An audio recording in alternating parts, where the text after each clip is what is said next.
बच्चों, आज हम इस वीडियो में कक्षा 5 इकतारा गणित पाठ्य पुस्तक इसका अध्याय नंबर 6 हल करेंगे, झीलों के शहर की ओर। और इसका जो अभ्यास कार्य है, इसके प्रत्येक प्रश्न को बहुत ही अच्छी तरह से आपको समझाएंगे और किस प्रकार से आप अपनी नोटबुक में लिखें ताकि आपका गृह कार्य सबसे अच्छा हो, उसी प्रकार हम लिखकर भी आपको बताएंगे। देखिए, बहुत ही अच्छी तरह से लिखकर बताएंगे और प्रत्येक प्रश्न का उत्तर किस प्रकार से आता है वो अच्छी तरह से आपको समझाएंगे।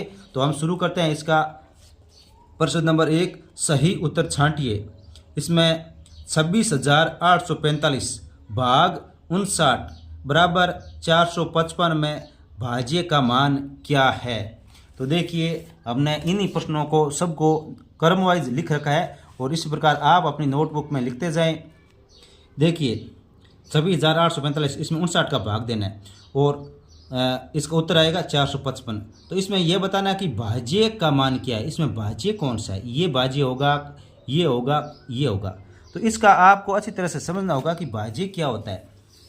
तो इसमें क्या होता है कि देखो, जैसे भाग होता है ना, भाग ऐसे भाग का निशान होता है, उसके अंदर जो यहाँ जो बीच में जो संख्या लिखी जाती है वो होता है भाज्य, वो होता है भाज्य। और जिसका भाग दिया जाता है वो होता है भाजक, और जो लास्ट में निकलता है वो है भागफल। और जो इसके अंदर सब करने के बाद जो शेषफल बचता है उसे शेषफल कहते हैं। तो इसके अंदर देखिए, इसके अंदर जो ये लिख रखा है ना, ये 26,845 है, इसमें 59 का भाग दिया है, 59 का भाग दिया। इसका अर्थ यह हुआ कि ये जो 26,845 है ये होगा आपका भाज्य। क्या होगा? भाज्य। तो ये उत्तर से इसका सही हो जाएगा। जो लास्ट में ब्रैकेट दे रखा है यहाँ पर आपको उत्तर लिखना है से, यहाँ पे आपको उत्तर लिखना है से। ब्लैक पेन से मैं लिख देता हूँ, आपको अच्छी तरह से दिखाई दे। ये से इसका उत्तर होगा। इसके बाद में इसका क्वेश्चन नंबर 2 देखिए, 9,468 इसमें 12 का भाग देना है। 9,468 इसमें 12 का भाग देना है। तो इसका हल क्या होगा, यानी इसका क्या उत्तर आएगा। तो देखिए, 9,468 में 12 का भाग देना है। तो यहाँ देखिए, 9,468 इसमें 12 का भाग देना है। तो सबसे पहले ये देखिए, यहाँ पे पहला अंक 9 है, 9 के अंदर 12 का भाग नहीं जाता है, तो दोनों अंक साथ लेंगे, 94, ये अंक साथ लेंगे। अब 12 की टेबल बोलनी है, 94 से ज़्यादा नहीं होना चाहिए, 12 का पहाड़ा बोलना है। तो बोलिए, 12 कम 12, 12 दूए 24, 12 तीय 26, 12 चौके 48, 12 पंजे 60, 12 छक्के 72 और 12 सताने 84, 12 8 96 होता है। तो 12 7 84, 12 7 84 हो गया। 94 में से 84 घटाएंगे, ये 4 में से 4 गया 0 और 9 में से 8 गया 1। अब यहाँ से 6 उतारेंगे, यहाँ पे क्या उतारेंगे 6, तो यहाँ 6 उतारा। अब 12 का पार्ट टेबल बोलेंगे, 12 7 84, 12 8 96, 12 9 108 होता है। तो 12 9 108 ज़्यादा होता है, तो 12 8 96, 96 आएगा। अब 96 को इसमें से घटाएंगे, 6 में से 6 गया 0 और 10 में से 9 गया 1, फिर हो गया ऊपर से उतरेगा 8। 12 7 84, 12 8 96, 12 9 108, 12 9 108 पूरा भाग जा रहा है। तो इसका उत्तर क्या आ गया 789, 789। तो यहाँ पे उत्तर होगा 789। तो ये से ऑप्शन इसका सही हो जाएगा। तो यहाँ लिख देंगे से, इसका से ऑप्शन सही होगा। इसके बाद में क्वेश्चन नंबर 3 देखिए, 572 में कौन सी संख्या का भाग दिया जाए कि उत्तर 44 आए, उत्तर 44 आए। तो यहाँ जिस संख्या का भाग देते हैं वो भाजक कहलाता है। तो इसमें पूछा गया कि भाजक का मान क्या होगा, यानी यहाँ पे कौन सी संख्या आएगी। तो इसका पता लगाने के लिए एक तरीका ये हो सकता है कि 572 में 44 का भाग दे, 572 में 44 का भाग देंगे, जो उत्तर आएगा वही यहाँ पे आएगा। तो 572 में 44 का भाग देंगे तो इसका उत्तर आएगा 13 आएगा, ये 13 आएगा। इसका से ऑप्शन सही होगा, से ऑप्शन सही होगा। इसके बाद में नेक्स्ट क्वेश्चन नंबर 4 देखिए, अप्रैल माह में 5,640 टन कोयले का खनन हुआ, तो प्रतिदिन कितने टन कोयले का खनन हुआ।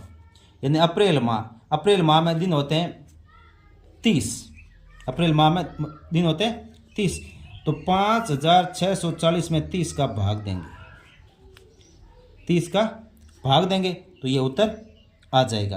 तो इसका इतना बड़ा भाग देने के बजाय ये देखो ऐसे भाग दोगे तो बहुत बड़ा लगेगा, तो इसका एक शॉर्टकट तरीका होता है, जैसे 5640 इसमें 30 का भाग देंगे ऐसे, बट इस बट्टा मतलब होता है भाग देना इसके बट्टा में। अब सबसे पहले क्या करेंगे, 0 से 0 काट देंगे, ऊपर 0 नीचे 0, तो ये 0 से 0 कट जाएगा। अब क्या करना है, 564 में 3 का भाग दे दो, 564 में 3 का भाग देंगे, 3 का भाग देखिए 3 की टेबल एक बार बोलेंगे तो आएगा 3, 5 में से 3 घटे तो पीछे बचे 2, ऊपर से उतारेंगे यहाँ पे 6, 26 हो गए। 3 की टेबल 8 बार बोलेंगे तो ये आएगा 24,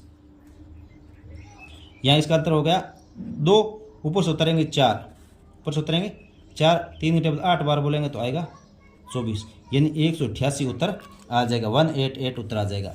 तो इसमें ए ऑप्शन सही हो जाएगा, ए ऑप्शन सही हो जाएगा।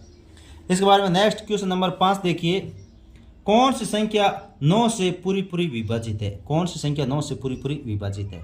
तो इसका पता लगाने के लिए हमें क्या करना पड़ेगा, इन सभी अंकों को जोड़ना है, और जिस अंकों के योग में 9 का भाग चला जाएगा वही 9 से पूरी पूरी विभाजित होगी। तो देखिए इसमें इसका योग कितना होता है, इसको 8 और ये 6 और 4 10, 18, 18 और 8 24, 24 में 9 का भाग नहीं जाता है तो ये इसमें भाग नहीं जाएगा। इसका देखिए 9 4 13, 13 और 5 18, 18 और 8 26, 26 में 9 का भाग नहीं जाता है तो ये भी उत्तर नहीं होगा।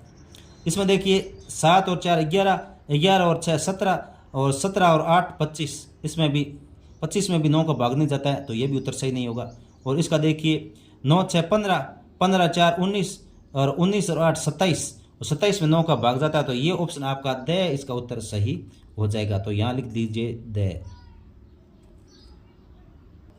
नेक्स्ट प्रश्न नंबर 6 देखिए, ये देखिए 6 के अंदर बहुत सारे ये दे रखे क्वेश्चन, इनको हल करना है और फिर उत्तर को इस आधार पर जांच करना है, भाज्य बराबर भाजक गुणा भागफल प्लस शेषफल, इस आधार पर क्या करना है, इसका जांच करनी है। तो सबसे पहले हम क्या करेंगे, जो ये 495 में उसके 11 का भाग देंगे, उसमें 11 का भाग देंगे, 495 में उसमें 11 का भाग देंगे, 11 टेबल 4 बार बोलेंगे तो ये आएगा 44, 49 में से 44 घटाएंगे तो ये बचेगा 5, ऊपर से उतरेगा 5, 11 टेबल कितनी बार बोलेंगे, 5 बार बोलेंगे तो ये 55 आएगा, और 55 में से 55 गए 0। तो अब ये जो ये है भाजक, ये भाज्य, और ये भागफल, और ये शेषफल है। तो इस ऊपर वाले के आधार पर इसकी जांच करनी है कि ये सही है या नहीं। तो देखिए भाज्य बराबर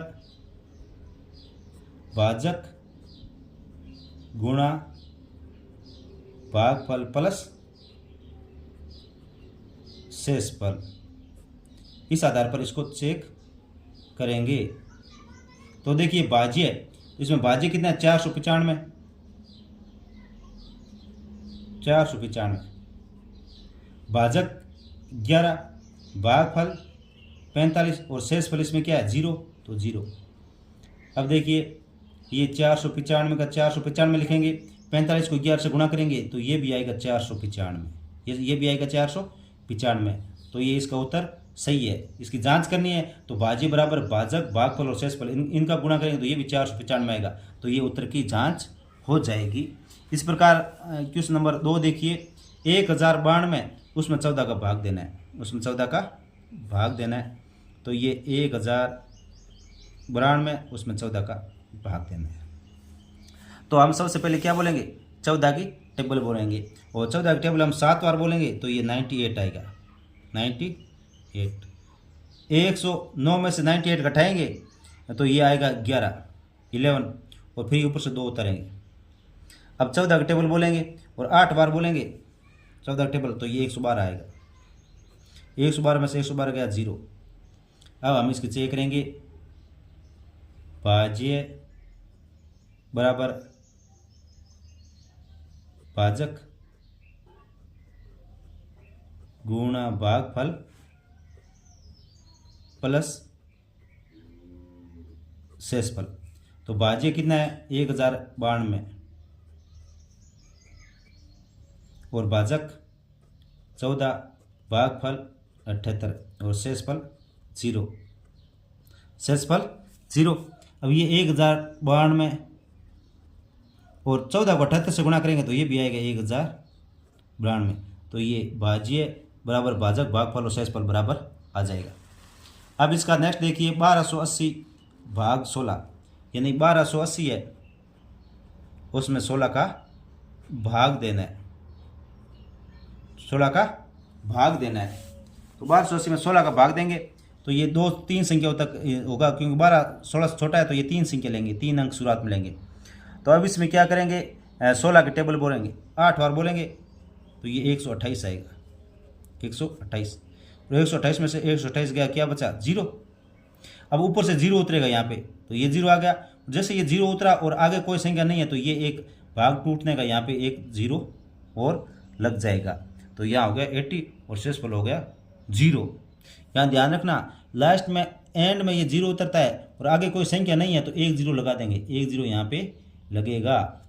अब देखिए भाज्य बराबर भाजक गुणा भागफल प्लस शेषफल, ये करेंगे तो इसमें देखिए भाज्य कितना है, इसमें ये जो अंदर वाला ये भाज्य है 1280 बराबर भाजक ये 16 और भागफल ये एंड में 80 और शेषफल यहाँ पे 0 है, 0 लगा देंगे। ये 1280 और 16 को 80 से गुणा करेंगे तो ये भी आएगा 1280। तो ये दोनों बराबर आ रहा है, तो ये इसका सत्यता की जांच हो गई। फिर 725 है, उसमें 13 का भाग देना है। तो ये 725 उसमें 13 का भाग देंगे।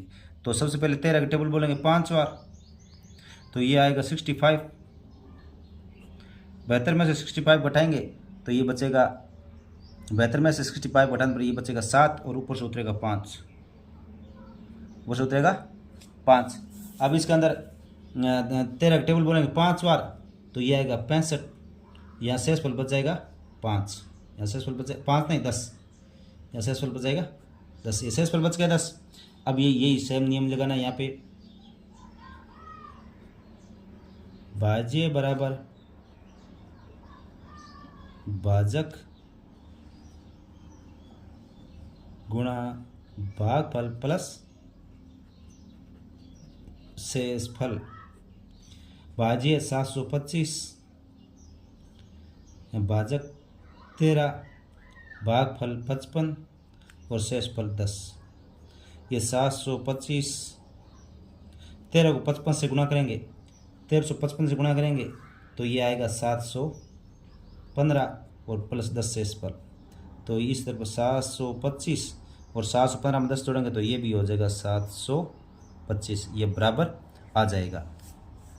अब इसी प्रकार इसमें 800 है, उसमें 15 का भाग देना है। जो 800 दे रखा है उसमें 15 का भाग देना है। 15 का टेबल हम 5 बार बोलेंगे तो ये आएगा 75। 80 में से 75 घटाए तो ये बचे 5, ऊपर से उतारेंगे 0, ऊपर से उतारेंगे 0। 15 टेबल 3 बार बोलेंगे तो ये आएगा 45। 50 में से 45 घटे तो ये शेष पर बच के 5। नियम यहाँ लगाएंगे, भाज्य बराबर भाजक गुणा भागफल प्लस शेषफल। तो भाजक यहाँ कितना है 800, भाज्य 15, भागफल 53 और शेषफल 5। अब ये 800 का 800, 15 को 53 से गुणा करेंगे तो ये बचेगा 795 और 5 शेषफल का जुड़ेगा तो ये आएगा 800 और इस तरफ भी आ जाएगा 800। तो ये सत्यता की जांच हो जाएगी। इसके बाद नेक्स्ट 1820, उसमें 19 का भाग देना है। 1820 है, उसमें 19 का भाग देना है। 1820 में 19 का भाग देंगे तो सबसे पहले 19 की टेबल बोलेंगे, 19 टेबल 9 बार बोलेंगे तो ये आएगा 171। 142 में से 171 घटाएंगे तो ये बचेगा 11 और ऊपर से उतरेगा 0। अब 9 की टेबल 19 की टेबल 5 बार बोलेंगे तो ये आएगा 95। 110 में से 95 घटाएंगे तो ये शेषफल बचेगा 15 शेषफल बचेगा। अब यहाँ लगाते हैं भाज्य,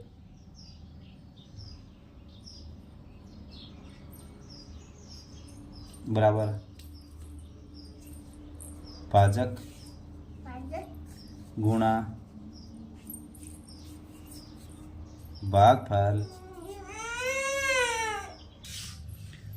गुणा भागफल प्लस शेषफल। यह भाज्य है 1820, भाजक 19, भागफल 95 और शेषफल यहाँ पे 15। ये शेषफल लास्ट वाला ये। अब 1820, अब 19 को 95 से 95 से गुणा करेंगे, 19 को 95 से गुणा करेंगे तो ये आएगा 1805।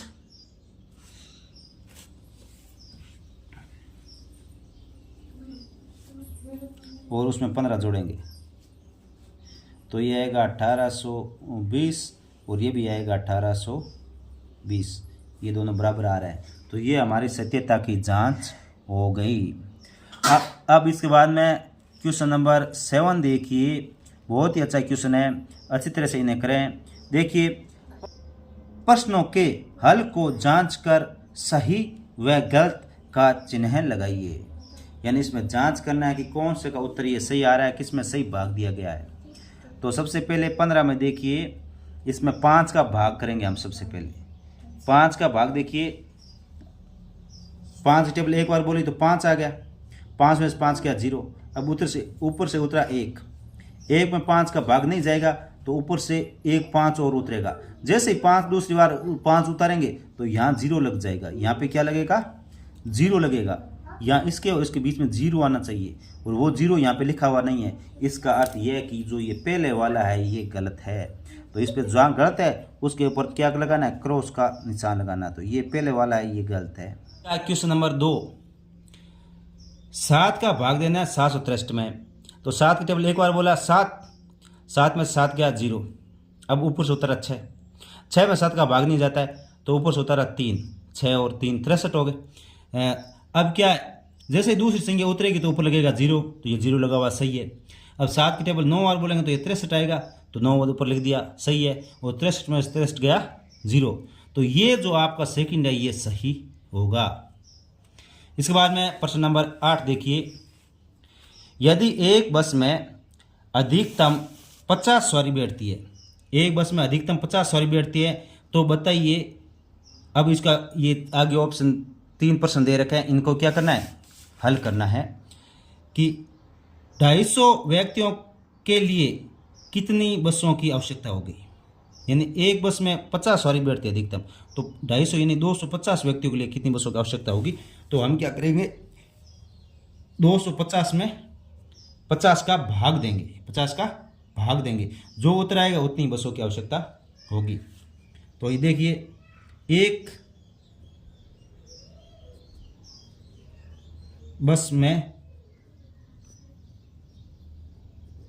अधिकतम सवारी 50, एक बस में अधिकतम सवारी 50, तो 250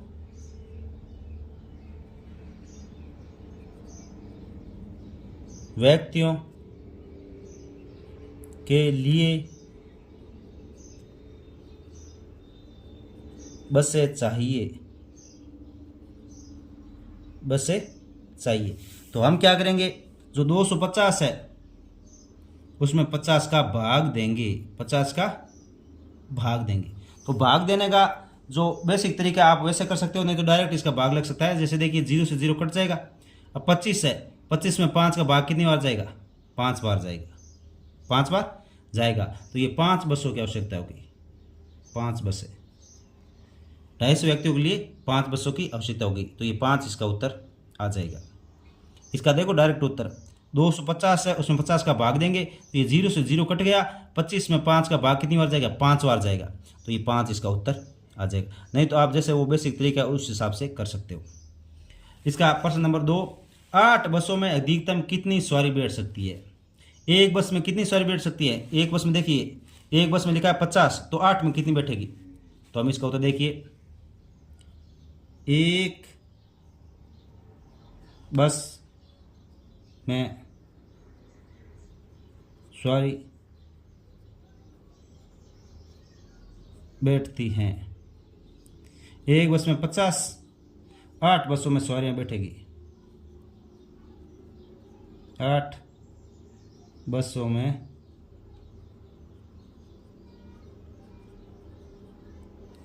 सवारियां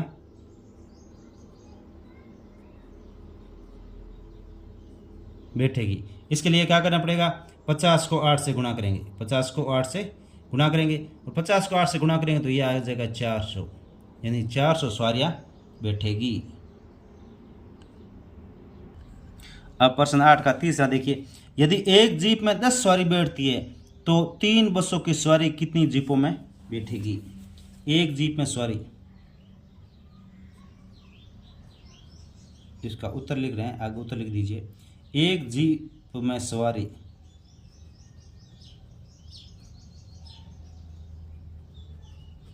एक जीप में सवारी 10, एक बस में सवारी,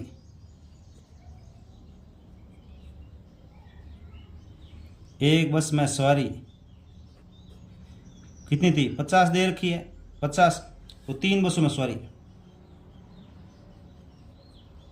3 बसों में सॉरी, यानी इस क्वेश्चन के शुरुआत में दे रखा है कि एक बस में 50 सवारी आती है, तो इस प्रकार इसमें कितनी बस दे रखी है? 3 बसें, और 3 बसों में कितनी सवारी आएगी? हम 3 को 50 से गुणा कर देंगे, यानी 1 में 50 तो 3 में आ जाएगी 150 सवारी, 150 सवारी आएगी। अब टोटल सवारी 150 है और एक जीप में 10 आती है, तो 150 सवारी के लिए कितनी जीपों की आवश्यकता होगी?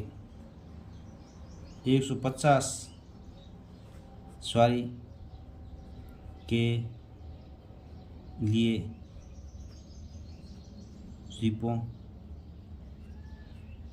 की आवश्यकता। इसके लिए हम क्या करेंगे? अब जो 150 है उसमें 10 का भाग देंगे, 150 है उसमें 10 का भाग देंगे, तो भाग शॉर्टकट ट्रिक मैंने आपको बता रखी है। ऊपर एक संख्या और नीचे भी संख्या, तो उसमें क्या जीरो आता है, शुरुआत के बीच में जीरो है तब नहीं काटना है, ये इधर से इकाई के स्थान पर जीरो है तब इकाई दाई के स्थान पर यहाँ शुरुआत में आए तब ये जीरो कट गया। अब 15 में 1 का भाग देंगे तो उत्तर आएगा 15, यानी 15 जीपों की आवश्यकता होगी। इसके बाद में क्वेश्चन नंबर 9 देखिए, मनोज ने 18 पुस्तकें 828 रुपये में खरीदी, यानी 18 पुस्तकें 828 रुपये में खरीदी, तो बताओ मनोज ने एक पुस्तक कितने में खरीदी? एक पुस्तक कितने में खरीदी? 18 पुस्तकों का मूल्य, 18 पुस्तकों का मूल्य, 18 पुस्तकों का मूल्य 828 रुपये, एक पुस्तक का मूल्य, एक पुस्तक का मूल्य। अब एक पुस्तक का मूल्य निकालने के लिए क्या करेंगे हम? जो 828 है उसमें 18 का भाग देंगे, 828 में 18 का भाग देंगे। तो यहाँ पे ये ध्यान रखें, यहाँ पे कोई जीरो नहीं आया है, यहाँ पे कोई इस तरफ जीरो नहीं है, तो अपन क्या है वो उस लॉन्ग ट्रिक से जैसे अपन भाग देते हैं उस ट्रिक से भाग दे देते हैं ताकि क्या आसानी से इसका उत्तर आ जाए। अब यहाँ पे क्या करेंगे? 828 है उसमें 18 का भाग देंगे। अब 18 की टेबल बोलो, 18 की टेबल हम 4 बार बोलेंगे तो आएगा 72, 82 में से 72 घटाएंगे तो यह में प्राप्त होगा 10, ऊपर से उतरेगा 8। अब 18 का टेबल बोलेंगे 108 तक, तो ये 6 बार बोलेंगे तो ये 108 आएगा, और 108 में से 108 गया 0, 18 उतर आ गया। इसका मतलब एक पुस्तक का मूल्य कितना हो जाएगा? 18 रुपये, 18 रुपये हो जाएगा एक पुस्तक का मूल्य। यानी मनोज ने एक पुस्तक कितने में खरीदी? तो यहाँ लिख दीजिए, मनोज ने एक पुस्तक 18 रुपयों में खरीदी। अब नेक्स्ट क्वेश्चन नंबर 10 देख लीजिए। रविंद्र के पास 636 आम है। ये आम लिखा हुआ यहाँ पे 636 आम है, तो बताइए रविंद्र के पास कितने दर्जन आम है। कितने दर्जन आम है, तो आपको सबसे पहले याद होना चाहिए जो एक दर्जन होता है ना, दर्जन में 12 आम होते हैं। एक दर्जन में कितने होते हैं? 12। यहाँ लिख देता हूँ मैं, ये जो एक दर्जन होता है उसमें कितने आम होते हैं? 12। तो ये देख लीजिए, रविंद्र के पास आम, रविंद्र के पास आम है 636। एक दर्जन में आम, एक दर्जन में आम होते हैं 12। एक दर्जन में 12 आम होते हैं, तो 636 के कितने दर्जन बनेंगे? 636 आमों में दर्जन। तो इसके लिए क्या करेंगे? 636 है, उसमें 12 का भाग देंगे। 636 में किसका भाग देंगे? 12 का भाग देंगे। तो यहाँ दे लीजिए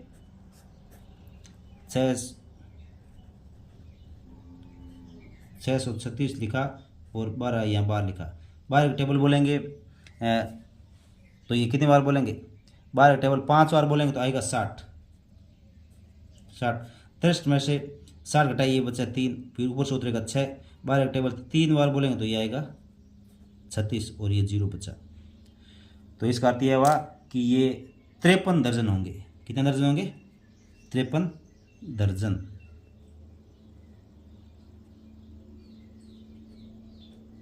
तिरपन दर्जन आम हो गए। अब क्वेश्चन नंबर 11। रक्षा के पास 2052 माला के मोती है, उसे बराबर मोती लेकर 19 मालाएं बनाती है। बताइए रक्षा एक माला में कितने मोती पिरोएगी।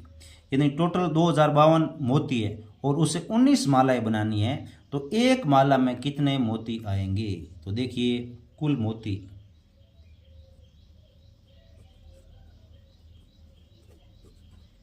कुल मोती 2052, एक कुल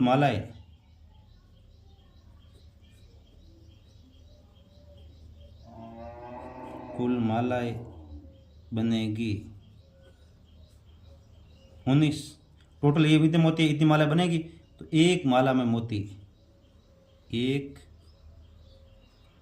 माला में मोती। इसके लिए क्या करना पड़ेगा? 2052 है उसमें 19 का भाग देंगे। तो भाग दे दीजिए यहाँ पे, अच्छी तरह से भाग सब आपको आता देना। तो 2052 लिखेंगे, बार 19 लिखेंगे। अब 19 की टेबल हमें बोलनी है। 19 की टेबल एक बार बोलेंगे तो 19, 20 में से 19 घटाया 1, ऊपर से उतरेगा 5, भाग जाता नहीं है तो एक 0 लगेगा, ऊपर से उतरेगा 2। अब 19 की टेबल बोलनी है और 19 की टेबल हम 8 बार बोलेंगे तो ये आ जाएगा 152। 152 में से 152 गया 0, तो ये इसको उत्तर आ गया 108। यानी एक माला में मोती होंगे 108 मोती, यानी जो प्रत्येक माला बनेगी वो 108 मोती की बनेगी। अब क्वेश्चन नंबर 12 देखिए। 576 चॉकलेट को डब्बों में पे करना है, यानी 576 चॉकलेट उनको डब्बों में पे करना है। अगर एक डब्बे में 24 चॉकलेट आती है तो सभी चॉकलेट के लिए कितने डब्बों की जरूरत होगी। तो कुल चॉकलेट, कुल चॉकलेट 576। एक डब्बे में चॉकलेट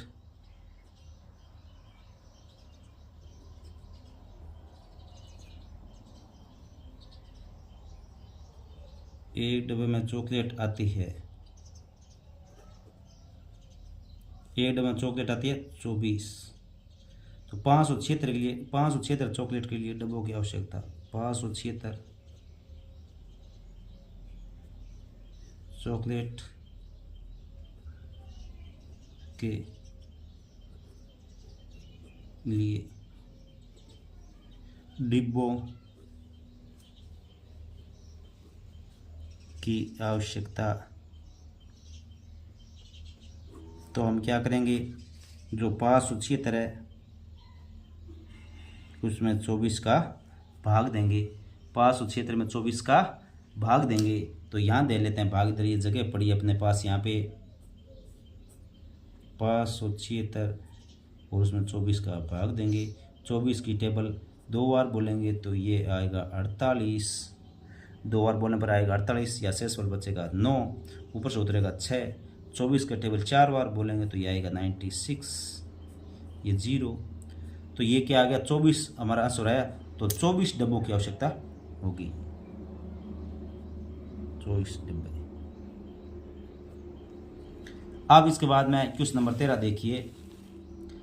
मदन ने नर्सरी में 660 आम के पौधे खरीदे। वह अपने खेत में प्रत्येक पंक्ति में 15 पौधे लगाना चाहता है। वह कितनी पंक्तियों में पौधे लगाएगा? टोटल पौधे 660 और एक पंक्ति में 15 पौधे आते हैं, तो कुल कितनी पंक्तियां की आवश्यकता होगी? तो 660 में हम 15 का भाग देंगे और जो उत्तर आएगा उतनी पंक्तियों की आवश्यकता होगी। तो आम के पौधों की संख्या, आम के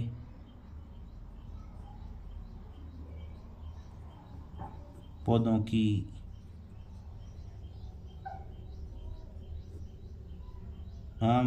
की संख्या इस 660। एक पंक्ति में पौधों की संख्या, एक पंक्ति में पौधों की संख्या, एक पंक्ति में पौधों की संख्या कितनी है? 15। अंत है 660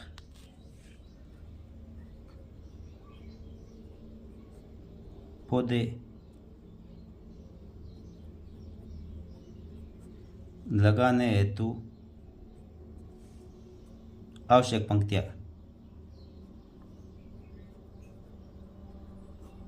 कितने पंक्तियों की आवश्यक होती? आवश्यक पंक्तियां। तो हम क्या करेंगे, 660 में 15 का भाग देंगे, 660 में 15 का भाग देंगे। तो यहाँ दे लीजिए 660 में 15 का भाग, 660 में 15 का भाग, 15 का टेबल 4 बार बोलेंगे तो ये 60 आएगा, और यहाँ से 60 में 60 घटाएंगे तो ये आएगा 6, ऊपर से उतरेगा 0। 15 टेबल 4 बार बोलेंगे तो ये आएगा 60, यानी 44 पंक्तियों की आवश्यकता होगी। तो 44 पंक्तियों की आवश्यकता होगी, 44 पंक्तियाँ।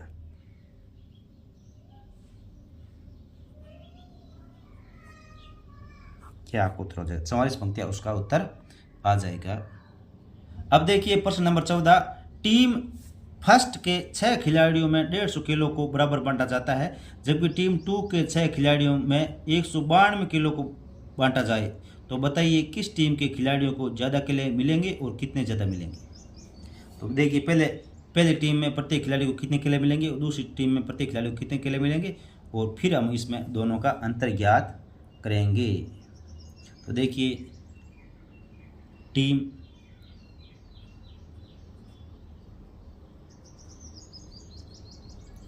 फर्स्ट में खिलाड़ी 6, कुल केले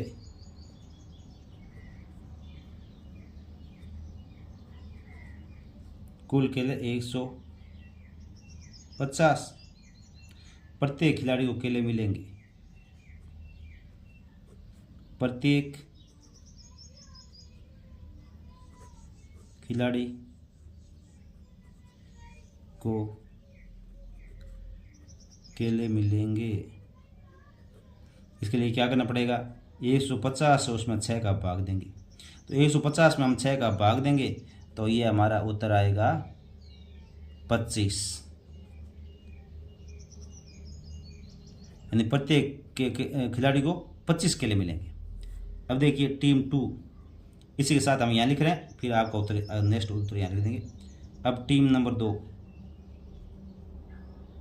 टीम 2 में खिलाड़ी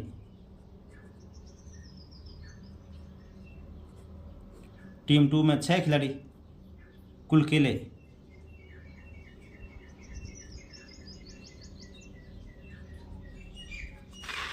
टीम 2 में 6 खिलाड़ी और कुल केले 192, प्रत्येक खिलाड़ी को केले मिलेंगे। प्रत्येक खिलाड़ी को केले मिलेंगे। कितने मिलेंगे, तो इसके लिए 192 उसमें 6 का भाग देंगे। जैसे 192 में 6 का भाग देंगे तो यह हमें उत्तर प्राप्त होगा 32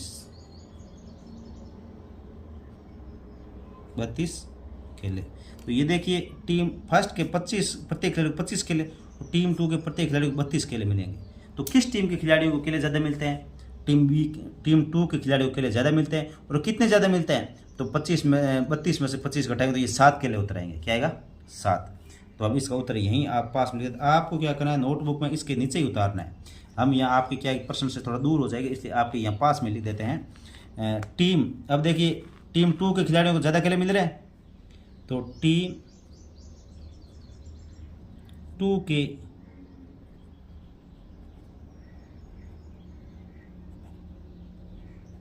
खिलाड़ियों को केले अधिक मिलेंगे। नहीं, कितने मिलेंगे, तो हम क्या करें, 32 में से 25 घटाएंगे तो 7 केले अधिक मिलेंगे।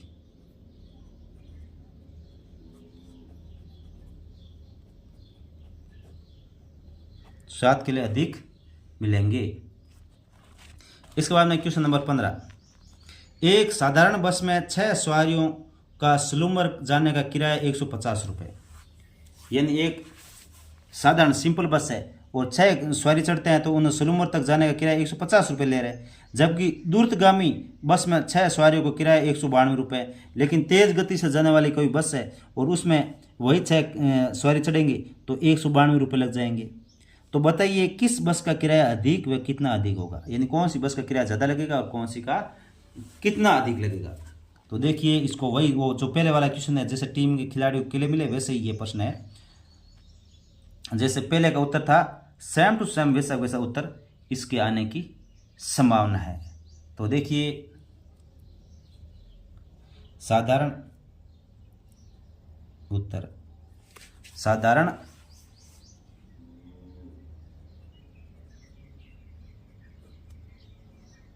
बस में 6 सवारियों का किराया 150 रुपये। एक सवारी का किराया, एक सवारी का किराया 150, उसमें 6 का भाग देंगे, 150 6 का भाग देंगे तो ये आएगा 25 रुपये। ये आएगा 25 रुपये। अब द्रुतगामी बस में, द्रुतगामी बस में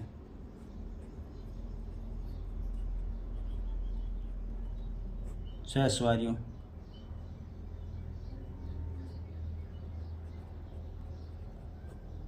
का किराया 192 रुपये। एक सवारी का किराया, एक सवारी का किराया लगेगा 192 में 6 का भाग देंगे, 192 में 6 का भाग देंगे तो ये आएगा अपने 32 रुपये, 32 रुपये। देखियो साधारण में 25 रुपये और दूध का भी 32 रुपये, तो कौन सी में ज़्यादा लग रहा है? दूध का भी 32 ज़्यादा लग रहा है। और कितना लग रहा है? 32 में से 25 घटाएंगे तो 7 रुपये ज़्यादा लग रहा है। तो हम देखेंगे दूरगामी बस में किराया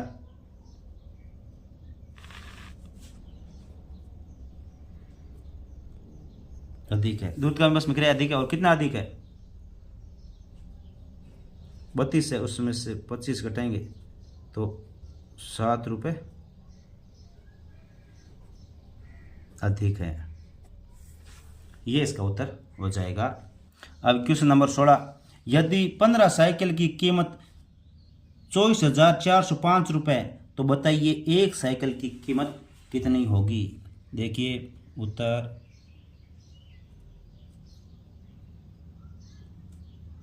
15 साइकिलों की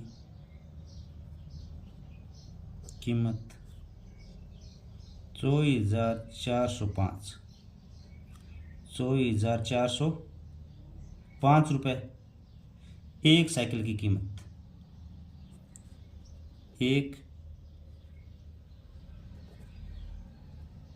साइकिल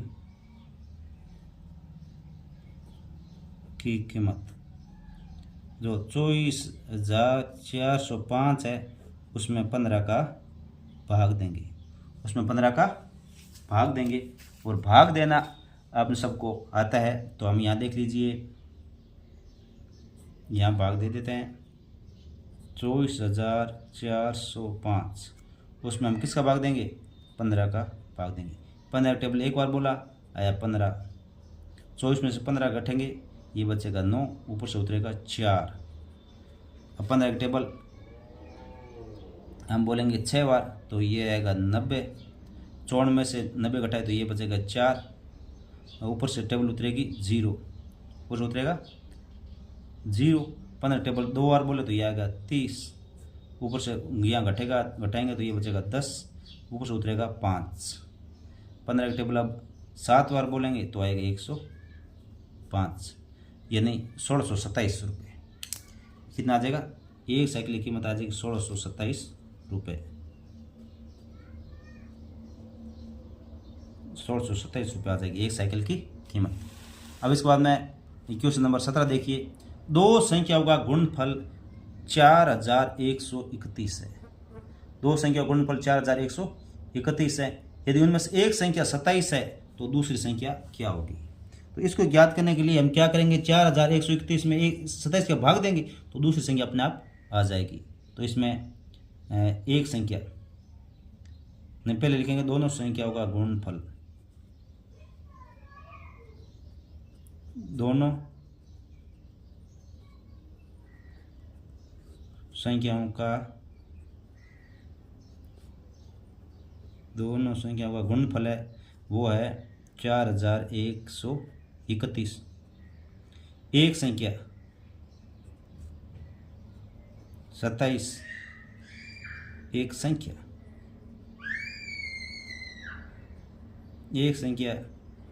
27 है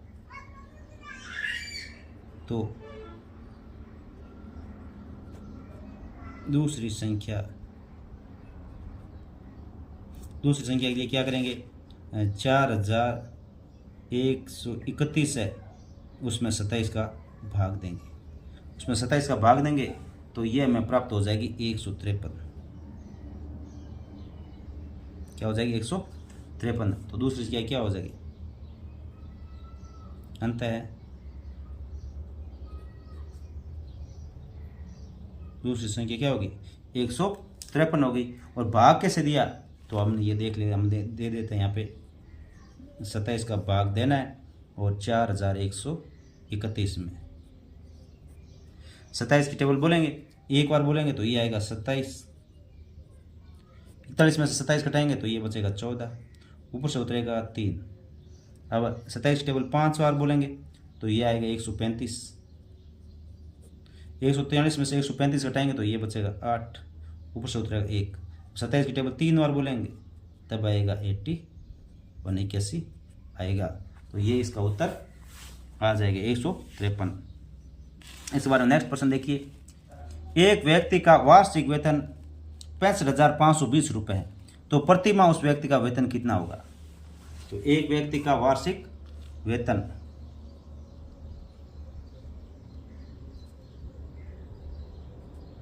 उत्तर, एक व्यक्ति का वार्षिक वेतन 65,520 रुपये। 20 रुपये। अब एक वर्ष में कितने महीने होते हैं, 12 महीने होते हैं, तो प्रति माह व्यक्ति का वेतन प्रति माह है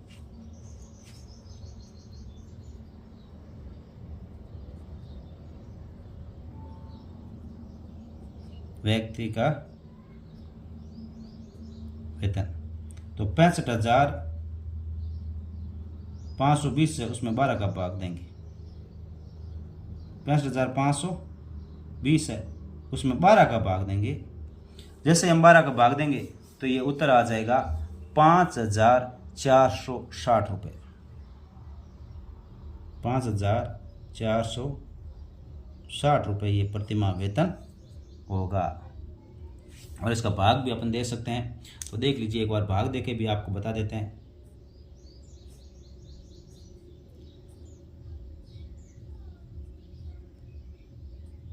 बारह का भाग देंगे तो 12 का टेबल 5 बार बोलेंगे तो आएगा 60। 65 में से 60 घटाए तो ये बचे 5, ऊपर से उतरेगा 5। अब 12 का टेबल 4 बार बोलेंगे तो ये आएगा 48 और यहाँ बचेगा 7। अब ऊपर से उतरेगा 2। अब 12 का टेबल 6 बार बोलेंगे तो ये आएगा 72। 72 में से 72 का 0, अब ऊपर से 0 है, ये 0 यहाँ उतरेगा तो यहाँ पर भी 0 लग जाएगा, तो 5,460 रुपये उत्तर आ जाएगा। अगला प्रश्न नंबर 19 देखिए, एक विद्यालय में 1250 विद्यार्थी हैं। गणतंत्र दिवस पर 6,250 लड्डू विद्यार्थियों में वितरित किए गए। बताइए प्रत्येक विद्यार्थी को कितने लड्डू मिलेंगे। तो कुल लड्डू पहले उत्तर, कुल लड्डू हो गए 6,250। कुल विद्यार्थी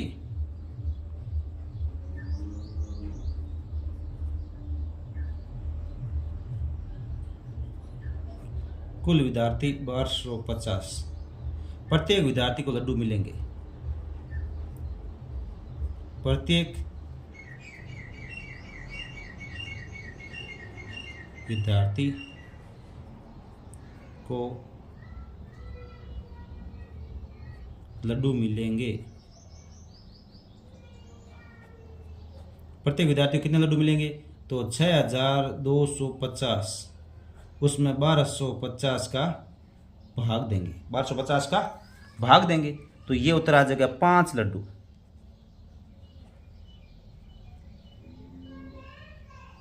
5 लड्डू, प्रत्येक विद्यार्थी को 5 लड्डू मिलेंगे। अब इसका क्वेश्चन नंबर 20 देखिए, जयपुर से दिल्ली जाने के लिए रेलगाड़ी से 124 यात्रियों ने 77,500 रुपये किराया दिया। बताइए प्रति यात्री किराया कितना लगा।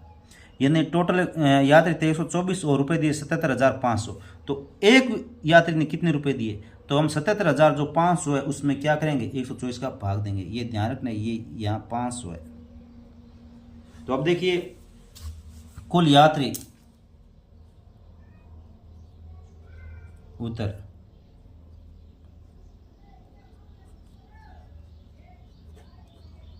कुल यात्री 124, कुल किराया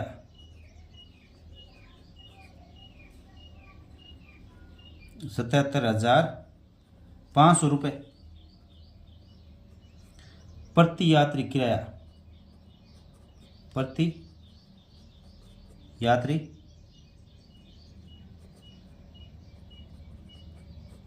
किराया। तो इसके लिए क्या करेंगे, 77,500 है, उसमें 124 का भाग देंगे।